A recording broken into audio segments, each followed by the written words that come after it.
Tablado kay Pangulong Ferdinand Marcos Jr. ang mga kondisyon ni Kingdom of Jesus Christ founder Pastor Apollo Kibuloy kaugnay ng pagsuko nito sa gitna ng kinakaharap na mga kaso. Sa ambush interview sa Bacolod City, sinabi ng Pangulo na wala sa posisyon si Kibuloy para mag-demand sa gobyerno. Pero tiniyak ng Presidente ang compassion sa pastora.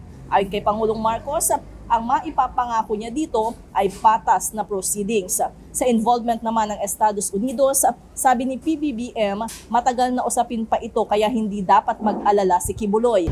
It seems to me a little bit tail wagging the dog, na siya magbibigay ng kondisyon sa gobyerno doon sa kaso niya, akusado siya sa warrant of arrest.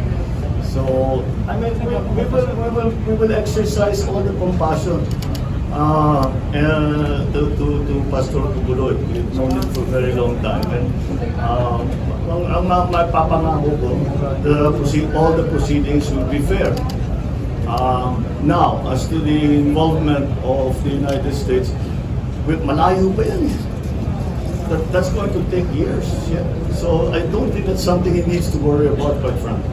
Una rito, sinabi ni Pastor Kibuloy na nagtatago siya dahil ayaw niyang makialam ang mga otoridad ng US at hindi dahil umiiwas siya sa batas.